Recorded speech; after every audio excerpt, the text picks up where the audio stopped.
El misterio de las bombas nucleares que Estados Unidos perdió y aún no se sabe dónde están. Era una mañana templada de invierno durante el punto más caliente de la Guerra Fría. El 17 de enero de 1966, cerca de las 10:30 am, un pescador de mariscos español vio cómo caía del cielo un contrahecho paquete blanco.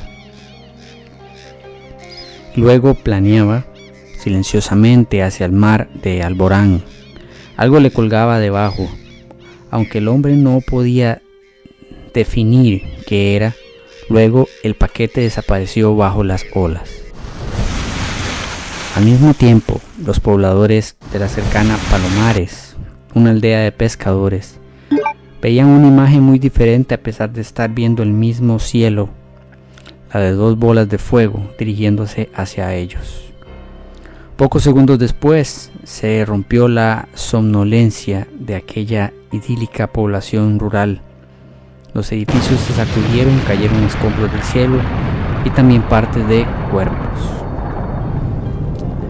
Pasadas unas semanas, Philip Myers recibió un mensaje a través del teleprinter, un aparato parecido a un fax que podía mandar emails primitivos.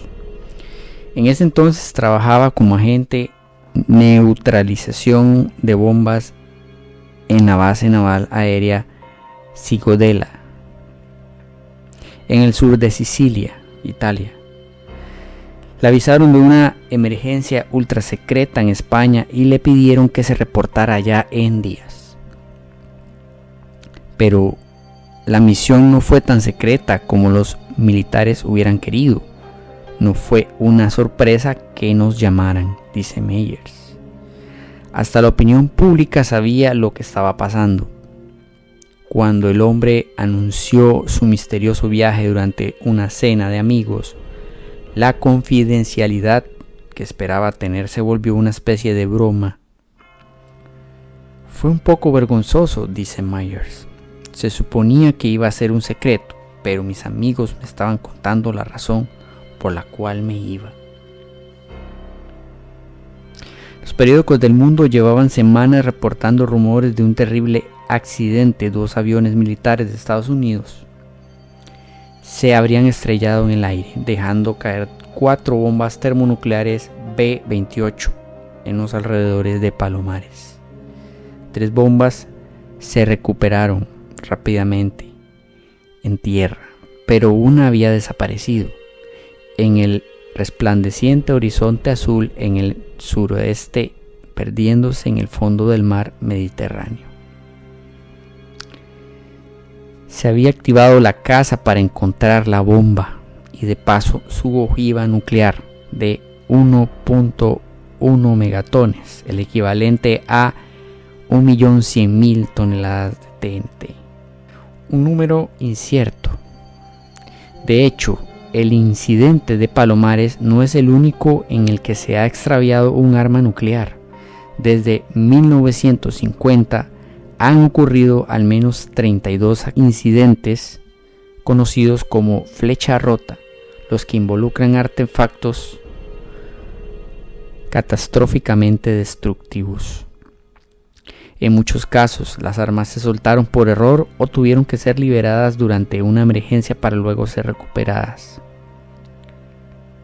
Pero hay 3 bombas de Estados Unidos que han desaparecido del todo y aún están ahí afuera, en pantanos, campos y océanos del planeta. Sabemos más de los casos estadounidenses, dice Jeffrey Lewis, director de programa de no proliferación en el este asiático del Centro James Martin de Estudios de No Proliferación en California. El experto explica que la lista completa surgió cuando se desclasificó un resumen que preparó el Departamento de Defensa de Estados Unidos en los años 80. Muchos de ellos ocurrieron durante la Guerra Fría, cuando la nación estaba al borde de la destrucción mutua asegurada, MAD por sus siglas en inglés, con la Unión Soviética. Para hacer frente a la situación puso aviones cargados con armas nucleares de manera permanente entre 1960 y 1968, en lo que se conoció como la Operación Chrome Dome. No sabemos tanto de otros países. Realmente no sabemos nada de Reino Unido o Francia o Rusia o China, dice Lewis. Así que no creo que tengamos algo como un recuento completo. El pasado nuclear de la Unión Soviética es particularmente engorroso. Había acumulado unas 45.000 armas nucleares para 1986. Se conocen casos en los que la nación perdió armas nucleares que nunca pudo recuperar. Pero a diferencia de lo que ocurrió en los incidentes de Estados Unidos, todos los de la URSS ocurrieron en submarinos, por lo que sus localizaciones se desconocen o no se pueden acceder.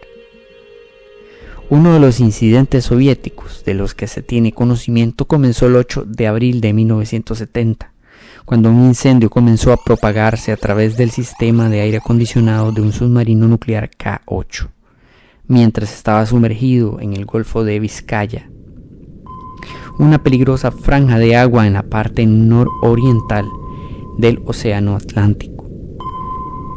El Golfo es reconocido por sus violentas tormentas y por ser la tumba de varias embarcaciones.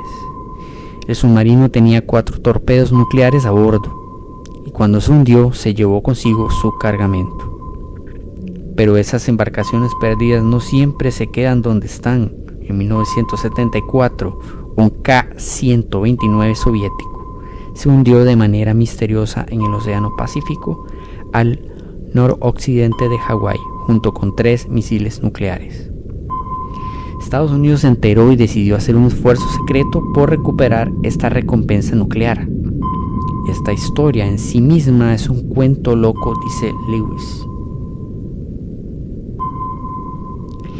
El excéntrico multimillonario estadounidense Howard Hughes, reconocido por la amplia gama de actividades e intereses que tuvo, incluyendo volar aviones y ser director de cine, fingió interesarse en la minería en mar profundo. El esfuerzo consistió en construir una especie de garra gigante que pudiera llegar hasta el lecho marino, agarrar el submarino y volverlo a subir, dice Lewis. Desafortunadamente, esta operación, conocida como Project Azorian, no funcionó. El submarino se partió a medida que se subía a la superficie. Así que esas armas nucleares se habían vuelto a caer al lecho marino, dice Lewis. Las armas permanecen atrapadas en el fondo del mar hasta el día de hoy, atrapadas en su tumba oxidada, aunque otros creen que fueron recuperadas.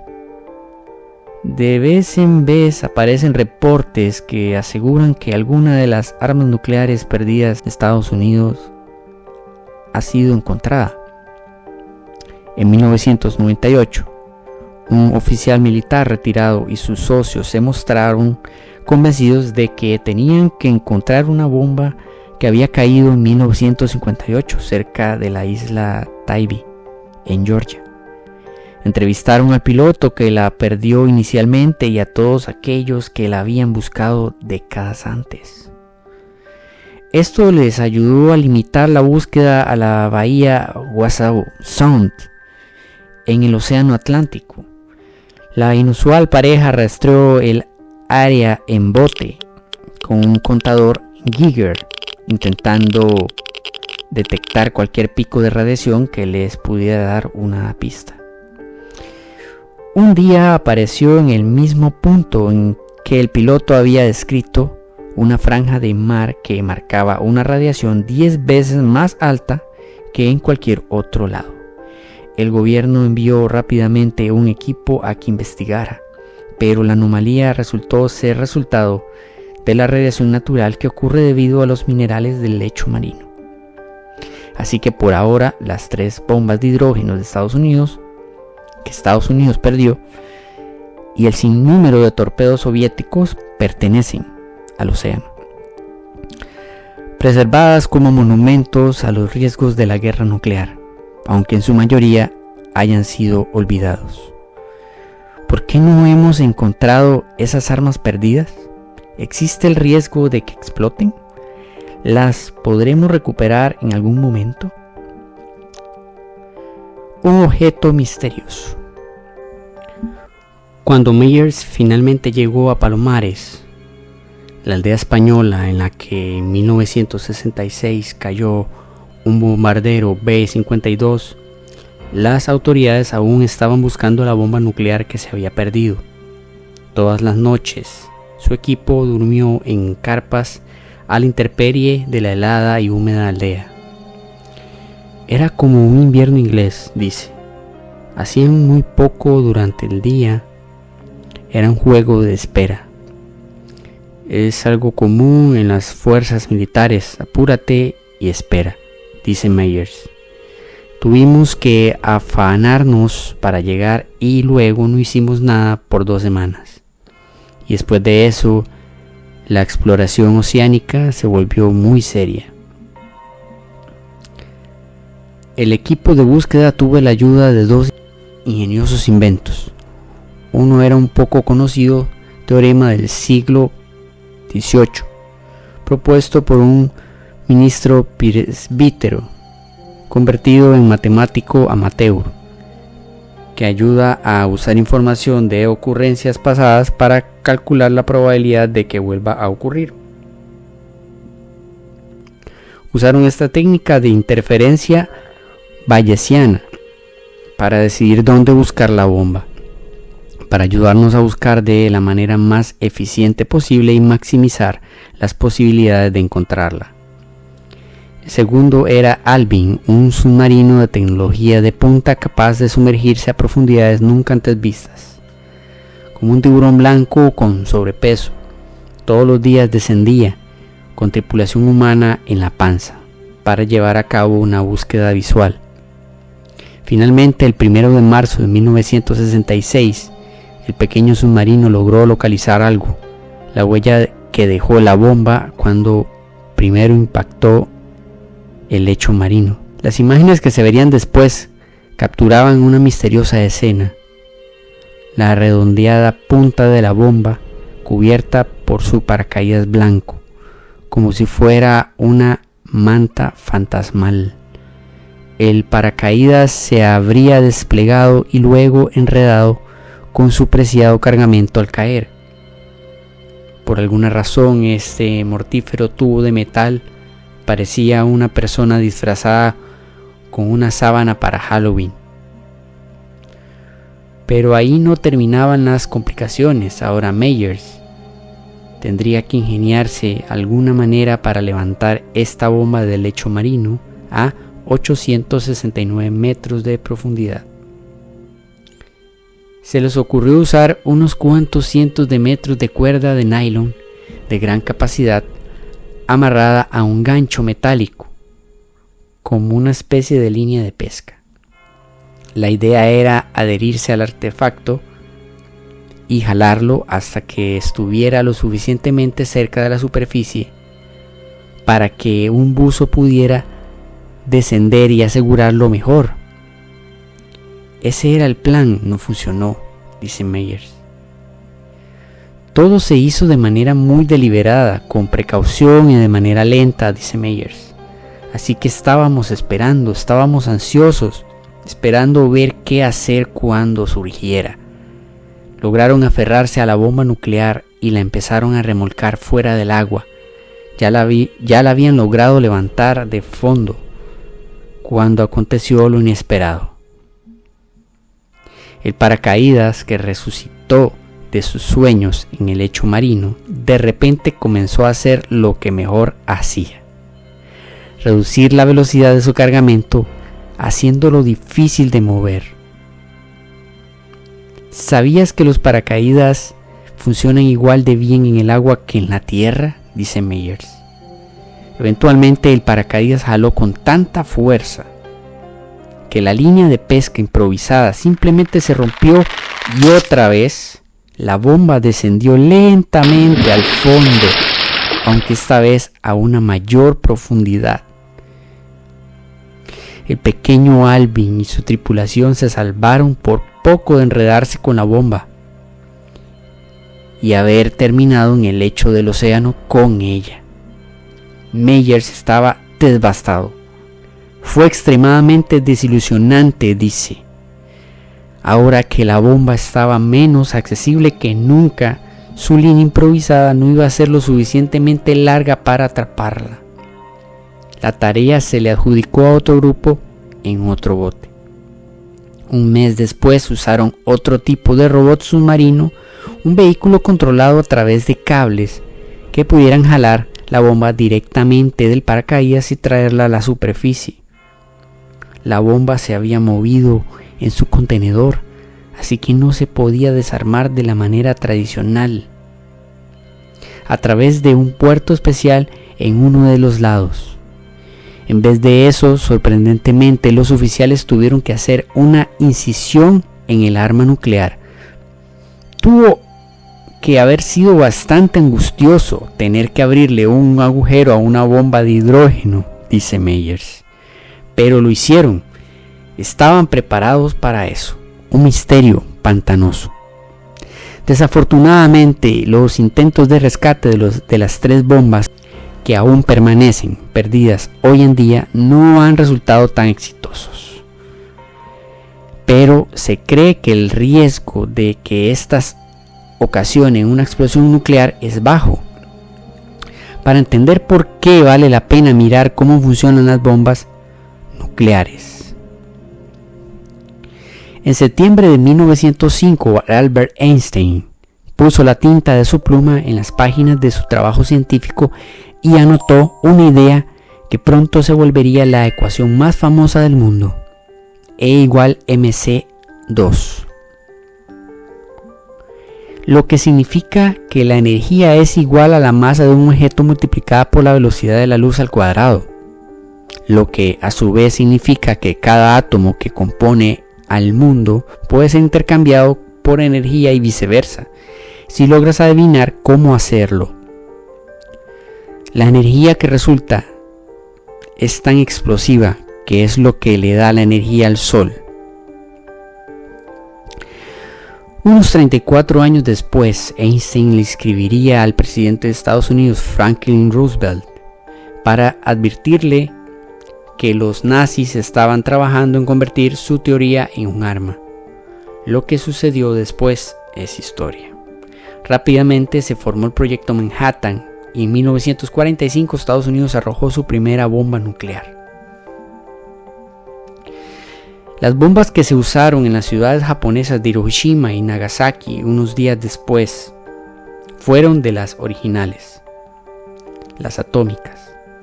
Estas funcionaban impactando átomos de elementos radioactivos los unos contra los otros para dividirlos y crear diferentes tipos de elementos.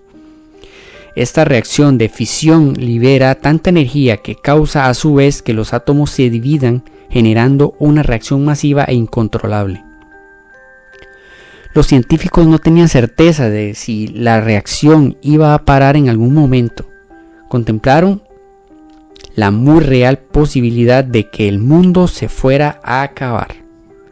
Para lograr la fisión nuclear, las bombas atómicas por lo general usaban un sistema parecido al de un arma convencional, que dispara una bala vacía de átomos radioactivos, como uranio 235, contra más uranio 235, o contra material explosivo convencional utilizado anteriormente, buscando comprimir átomos de plutonio 239 hasta que se empiecen a dividir.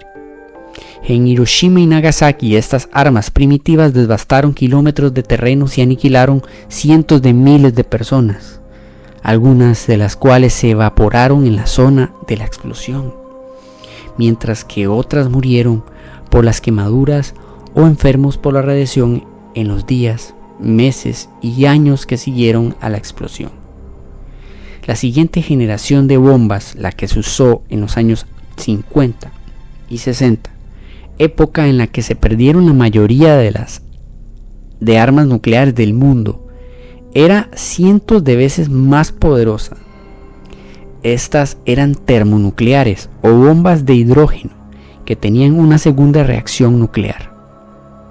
Primero, estaba el paso usual de la fisión, igual que en las bombas atómicas, el cual liberaba impactantes cantidades de energía. Esto luego desencadenaba en un segundo núcleo se encendiera, esta vez con isótopos de hidrógeno, deuterio, hidrógeno pesado, y tritio, hidrógeno radioactivo, los cuales colisionaban y liberaban aún más energía luego de fusionarse en moléculas de helio y un neutrón suelto. Este sistema le dejaba espacio a varios dispositivos de seguridad. Tomemos la bomba que se perdió en la isla Taibi, que todavía está en algún lugar de Wasauson. El 5 de febrero de 1958, esta bomba termonuclear Mark 15 fue cargada en un bombardero B-47, el cual estaba a punto de unirse a otro B-47 en una larga misión de entrenamiento. La idea era simular un ataque sobre la Unión Soviética, sustituyendo la población de Radford, Virginia, por Moscú. Los pilotos partieron de Florida y zigzaguearon hasta llegar a un objetivo, una manera de probar sus habilidades para volar con las pesadas armas a bordo durante horas. Todo salió bien, pero de camino de vuelta a la base, los aviones se encontraron con una misión de entrenamiento distinta en Carolina del Sur. El plan de este grupo era interceptar uno de los B-47, pero hubo una confusión. No se percataron del segundo, el que llevaba la ojiva. En el accidente que siguió, el B-47 que llevaba la bomba nuclear tuvo daños. El piloto decidió deshacerse de la bomba nuclear en el agua y luego hacer un aterrizaje de emergencia.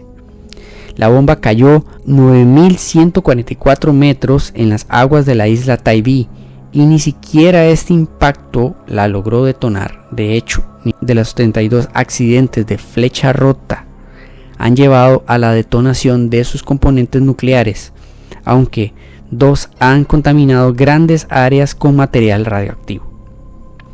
Un posible factor para que se hubiera dado este afortunado escape es un sistema que mantiene separado el material nuclear necesario para la reacción de fisión del arma en sí. La cápsula o punta, que en este caso está hecha de plutonio, podría adicionarse al arma en último momento, cuando se necesitara. Esto quería decir que incluso si los explosivos convencionales del arma se detonaban cuando estaban a bordo de la nave, el material radioactivo no se iba a calentar lo suficiente como para lograr la división de los átomos. Lewis también señala que, a pesar del largo viaje que recorrió la bomba de Taibi del cielo al océano, este último le habría acolchonado la caída. Es la misma razón por la cual las cápsulas espaciales por lo general tienen amerizajes en vez de aterrizajes. Las bombas posteriores también contaban con características como el punto único de seguridad, una manera de asegurarse que los artefactos nucleares no hicieran explosión sin ser activados. En estas armas, los explosivos convencionales podrían activarse, pero no detonarían el material radioactivo porque se expulsaría antes de ser comprimido. Si el explosivo se activa, quieres que lo haga de una manera desigual. Si ese no es tu objetivo, quieres que el plutonio salga a manera de chorro, dice Lewis. Todas estas medidas de seguridad son altamente necesarias en gran parte porque muchas veces fallan. En una ocasión, en 1961, un B-52 se desplomó cuando volaba sobre Goldsboro, Carolina del Norte, dejando caer 2 armas nucleares al suelo. Una resultó relativamente intacta después de que se hubiera desplegado el paracaídas de manera eficiente, pero una examinación posterior reveló que 3 de las 4 salvaguardas de la bomba habían fallado.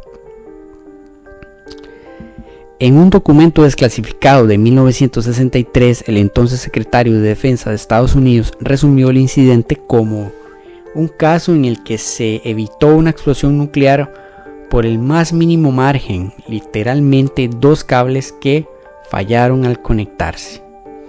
La otra bomba nuclear cayó libremente al suelo, donde se rompió y terminó incrustada en un campo. La mayoría de sus partes se recuperaron, pero una parte que contenía uranio se mantiene atrapada bajo más de 15 metros de fango. La Fuerza Aérea estadounidense compró el terreno a su alrededor para evitar que alguien la busque. Algunos incidentes son tan desconcertantes que parecieran ser ficción. Uno de los más extraordinarios ocurrió cuando un ejercicio de entrenamiento en el portaaviones USS Ticonderoga salió terriblemente mal en 1965. Se estaba arrastrando un avión A-4E Skyhawk cargado con una bomba nuclear B-43 a un elevador. Fue un desastre en cámara lenta. La tripulación que estaba en la cubierta se dio cuenta rápidamente que la aeronave iba a caer por la borda y le hicieron señales al piloto para que pisara los frenos. De manera trágica no vio las señales y el joven teniente desapareció bajo el mar de Filipinas, junto a su avión y el arma que llevaban. Ahí se mantienen hasta el día de hoy, bajo 4.900 metros de agua cerca de una isla japonesa. Imagen confusa. A pesar de casi 10 semanas de búsqueda, la bomba de la isla Tybee fue declarada perdida de manera irrevocable el 16 de abril de 1958.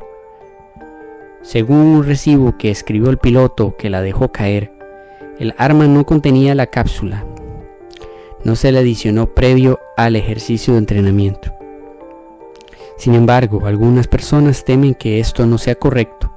En 1966, el entonces secretario de Defensa escribió una carta en la que se refirió a la bomba diciendo que estaba completa, es decir, que tenía su núcleo de plutonio. Se cree que hoy la bomba está bajo 1.5 a 6.4 metros de sedimentos sobre el lecho marino. En un reporte final que se entregó sobre la bomba en 2001, la Agencia de Armas Nucleares y No Proliferación de la Fuerza Aérea de Estados Unidos concluyó que si la mitad de los explosivos convencionales de la bomba permanecen intactos, podría representar un riesgo serio de explosión para el personal y el medio ambiente, por lo que es mejor dejarla quieta y ni siquiera intentar rescatarla. Pero, ¿puede un arma nuclear explotar bajo el agua? Resulta que sí. El 25 de julio de 1946, Estados Unidos detonó una bomba atómica en el atolón Bikini, una cadena de islas paradisíacas rodeadas por arrecifes coralinos color turquesa y más allá el profundo océano Pacífico. Suspendieron el artefacto a unos 27 metros de profundidad bajo una serie de botes cargados con cerdos y ratas y lo detonaron. Varias naves se hundieron de manera instantánea y la gran mayoría de los animales murieron, ya fuera por la explosión inicial o por contaminación radioactiva.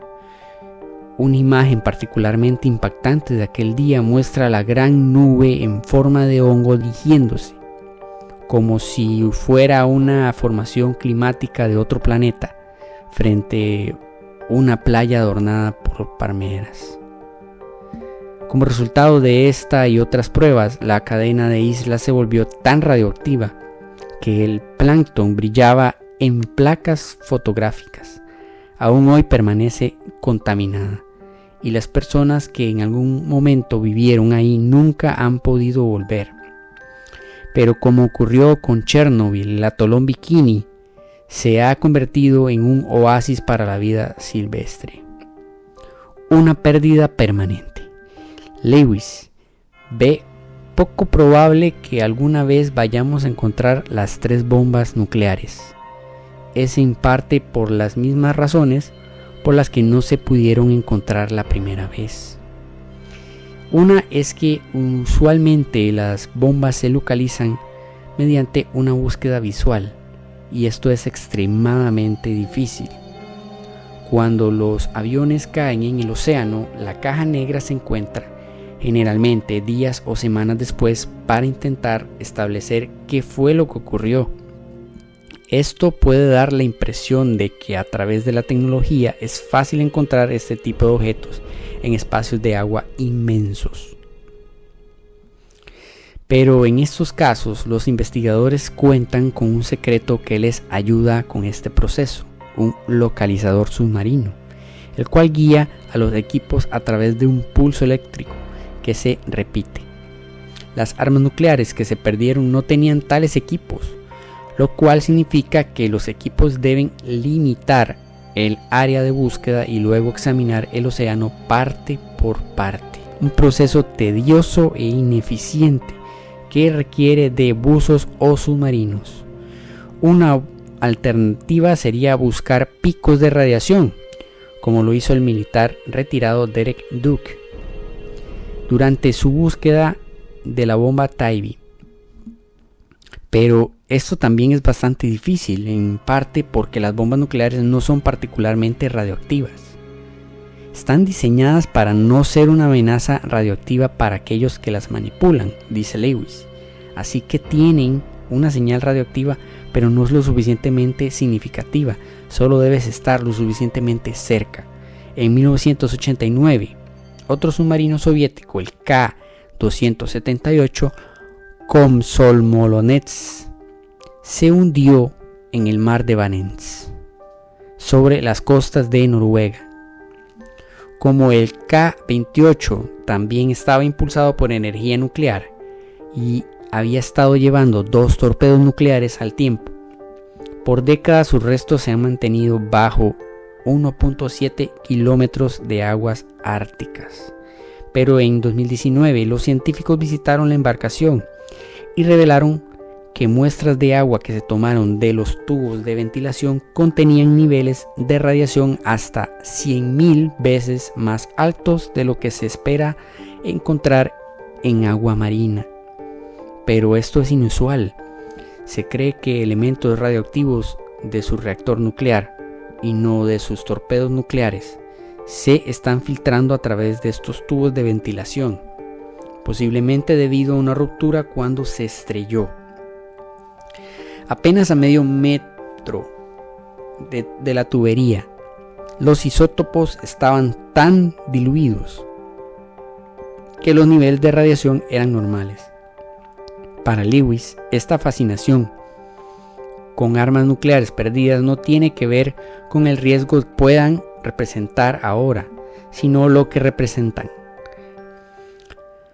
La fragilidad de nuestros supuestamente sofisticados sistemas para manejar inventos frágiles de manera segura. Creo que tenemos una fantasía de que las personas que manejan armas nucleares son de alguna manera distintos a los demás, que cometen menos errores o que de alguna manera son más listos, pero la realidad es que las organizaciones que tenemos para manejar armas nucleares son como cualquier otra organización humana, cometen errores, son imperfectos, dice Lewis. Incluso en Palomares, donde se recuperaron todas las bombas nucleares que cayeron, la tierra todavía se mantiene contaminada por la radiación que filtraron las 2 bombas a las que se les detonaron sus explosivos convencionales. Algunos de los efectivos militares que ayudaron con los esfuerzos de limpieza iniciales, lo que incluyó paliar la tierra de la superficie y guardarla en barriles, han desarrollado misteriosos tipos de cáncer, los cuales relacionan con sus tareas. En 2020, un número de sobrevivientes presentó una demanda contra la Secretaría de Asuntos para Veteranos de Guerra de Estados Unidos, aunque muchos de los demandantes tienen entre 70 y 80 años. Mientras tanto, la comunidad local ha estado haciendo campaña para lograr una limpieza más profunda desde hace décadas.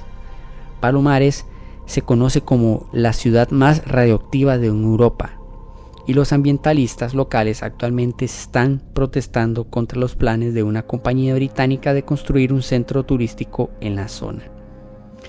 Lewis tiene confianza de que este tipo de situaciones que ocurrieron durante la Guerra Fría tienen pocas probabilidades de volver a pasar, en gran parte porque la operación Chrome Dome finalizó en 1968 y ya no hay aviones volando con bombas nucleares durante ejercicios de entrenamiento. Las alertas aéreas finalizaron por razones que eran obvias para nosotros, dice.